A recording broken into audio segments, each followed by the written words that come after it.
Welcome to the OK Turbo Rocket Shop. Haven't posted any videos in a while, so figured I'd go ahead and get one going now that we're back to rocket flying weather. So what I've got here, this is an Upscale X20 Starblazer. It was a builder's kit I got from Dragon Rocketry.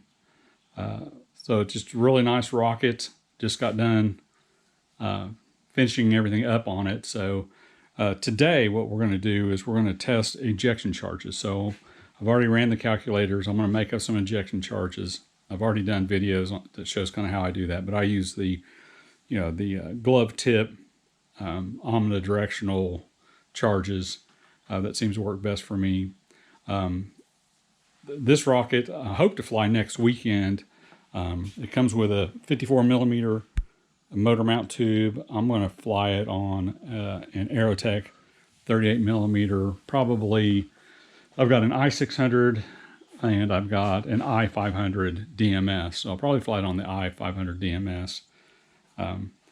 That should put it up to about 1,500, 1,600 feet. The rocket weighs, with all the recovery gear and everything inside of it, 8.6 pounds. So it's a little chunky, but you can see there's lots of fins, lots of paint, etc., etc. So anyhow, I did a build thread on the rocketry forum. So if you're interested in seeing kind of how the thing went together, that's on there on the rocketry forum. But I mean, all laser cut parts, very high quality kit.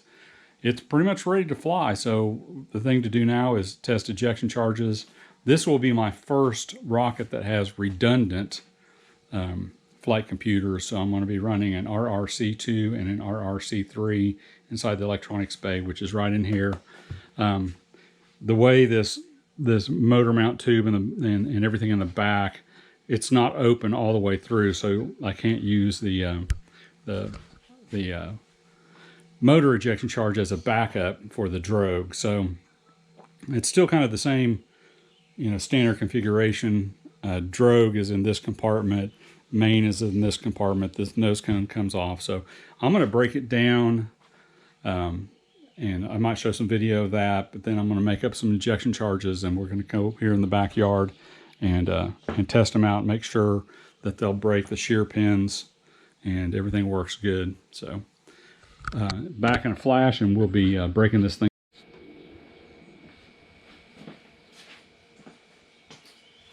Okay, let's get this rocket ready for testing.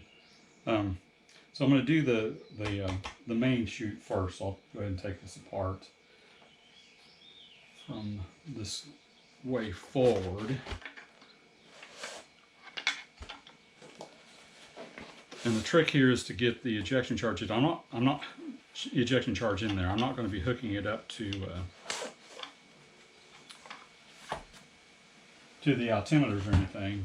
It's really just a matter of getting it in there, because it's not really a test of electronics. It's a test of the size of the ejection charge. Okay, I know I just had that. Found it.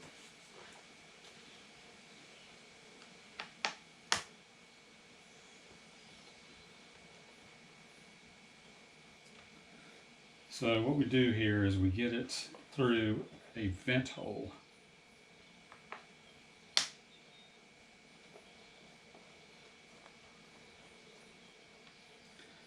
And I do want to take this front tube off just to make sure that all of the quick links and the harnesses, everything is hooked up. So I don't want to be shooting the nose cone into the field behind my house.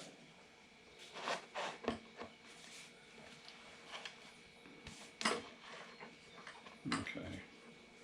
You've also noticed what I've done is I've taped up over the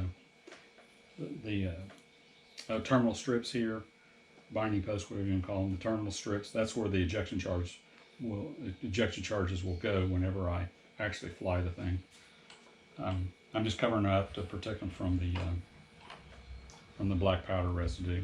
So it looks like everything's hooked up on that end. So now what I need to do is get this ejection charge in here, and I want to put it towards this back end.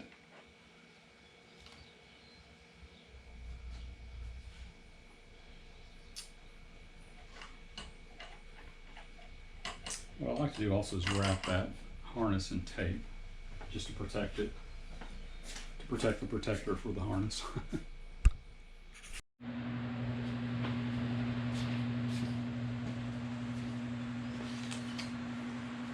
The Kevlar harness has this protector on it, but then I've also wrapped that in tape just for this first, I don't know, 12 inches or so, just to protect everything, because this charge, when it goes off, I don't want to be messing that up. So the idea here is to get this charge in here. This is a 1.8 gram charge for the forward section here. Got to make sure that that is adequate to get everything to separate. So each section of your rocket should have a vent hole. And so here's the vent hole for this forward section. So what I'm going to do is try and feed the wires through.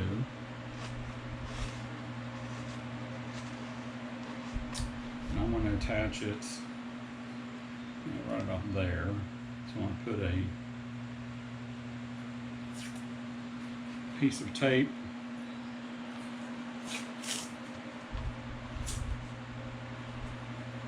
and hold it in place.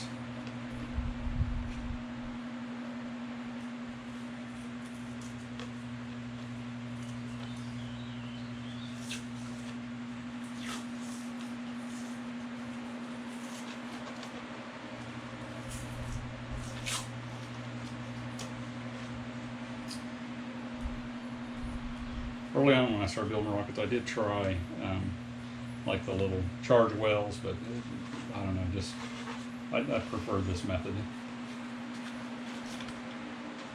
So let's get everything put back together. Make sure those are still twisted.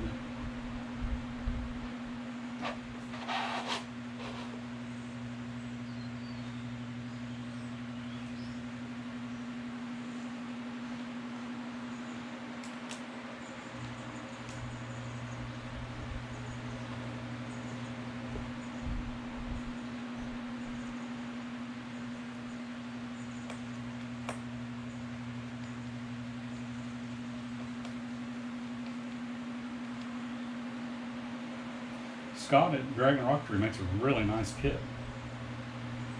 I mean, there aren't instructions. It's kind of a builder's kit. You kind of have to be able to build these. And if you're building a rocket this size, high power, you've built enough rockets. You should know kind of how things go together.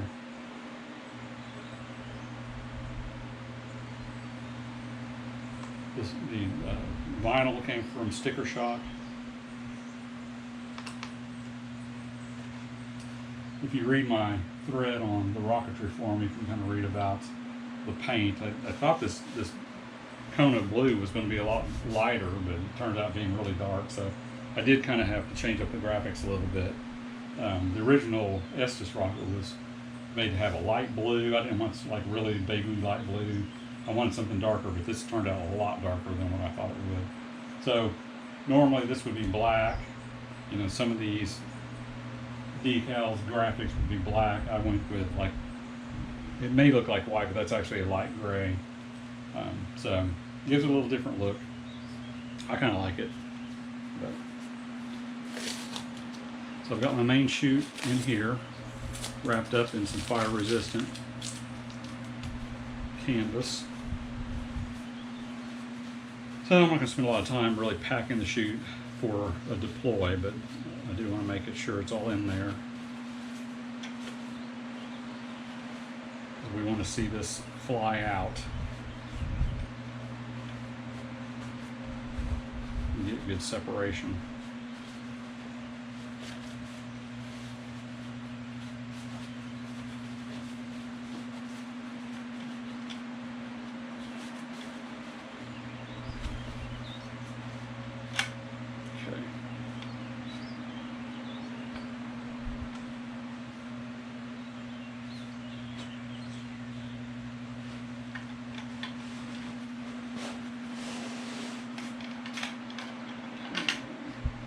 got some match marks. There will be shear pins in the front, because that's the other thing you're testing, is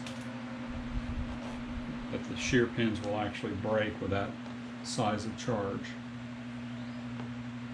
So line up the match marks, grab the little shear pin,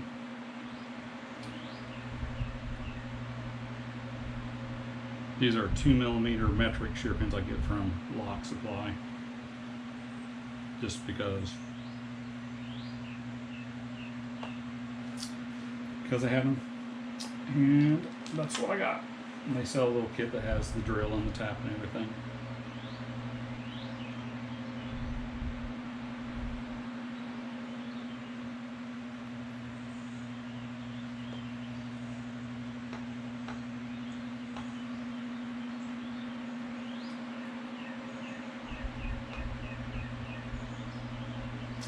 I probably won't wrap a nose cone in anything for this. I try and prevent as much hanger rash as I can. When I do this drogue charge, it's going to send this whole section, this will separate right here. This will just be the nose cone. It's probably okay. I don't know. Maybe I will put some, I've got some stretch wrap here, and they put some, just something to protect that nose cone so that it doesn't get scratched up in the backyard. It's a brand new rocket. I hate to go for a first flight with a bunch of damage to it already on the paint. Okay, here's the setup. Not very complicated.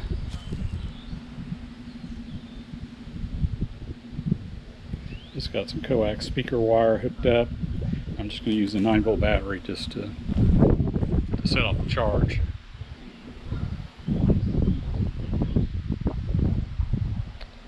Tried to lay down some blankets to kind of keep things calm. But let me set up the camera here so we can see. I will count it down and we will test 1.8 gram charge for the main chute on the X20.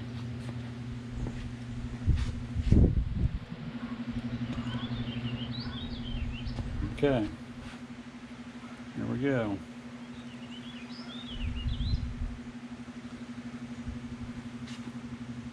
5, 4, 3, 2, 1.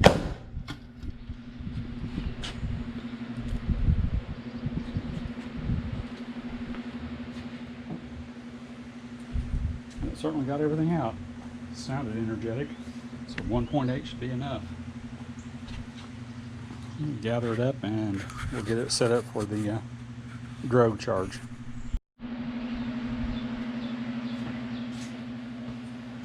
Got everything cleaned up after the main charge testing. So this time it's going to separate here. So what I want to do, I think, is wrap this up so I don't get it damaged. And then it's kind of the same program. There's a vent hole right there, and I'll add charge through there. Pop it that way. Two shear pins, and see what it takes. I think I calculated 1.0 grams. It's a much smaller section back here, so let me get it all prepped, and we'll come back and do some testing.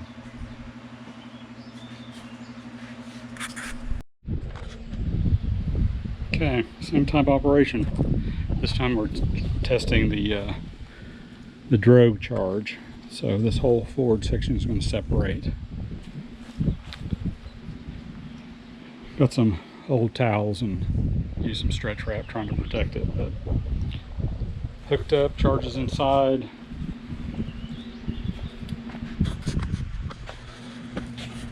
Back up here inside the shop.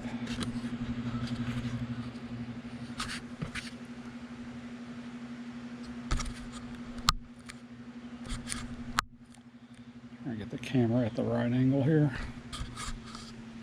Although I just hit a button, don't know what that did. Oh, here we go. Okay, set the camera, then I'm going to back up.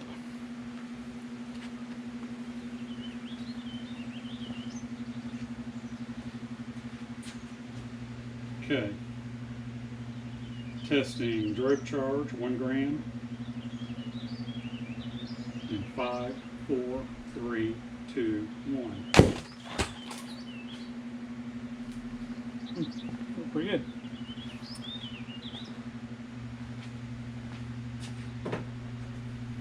Didn't seem quite as angry as the other one. Of course, it was moving a lot more weight too in that forward section, so that kind of probably ate up some of the energy. Okay, looks good. I'm going to gather everything up, and I think we've got the charges set. And probably for the secondary, I've got a primary and secondary system on this, 2 altimeters, so I'll probably go a little bit harder on the secondary one. Basically, if the tube's already opened up, it'll just blow out into the sky. If not, it'll, and if it hadn't separated, hopefully a little extra will get it to come apart. So it's the old, am I rambling? Blow it apart or blow it up. That's what it is. Blow it apart or blow it up. I'm losing my mind. Well, I want to see what it looked like out in the sun. It's pretty dark blue. If you catch it in the light, it's actually, there's some metallic to it. Let's see if I can find the right angle here.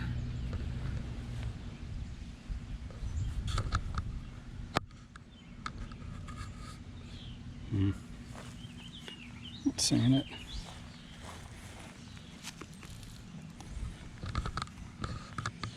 Kind of an interesting color. There it looks black. When I catch it in certain angles, I can see this metallic sparkle, lighter blue. Oh well, let me take it back over in the shade. Maybe it's in the shade.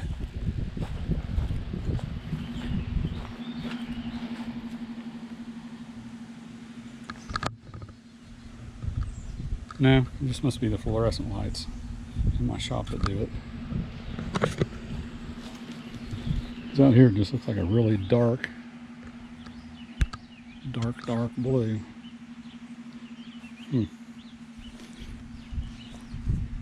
Let's go inside.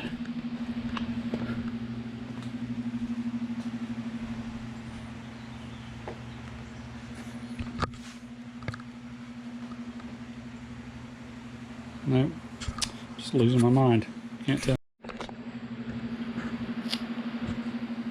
Well, Starblazer X20 is ready to go. It's checked out. I'll have to put the 38mm adapter in there. But I think we're going to fly it first on an I-500, and hopefully that is next weekend, not tomorrow. Today is Saturday. Tomorrow is Father's Day.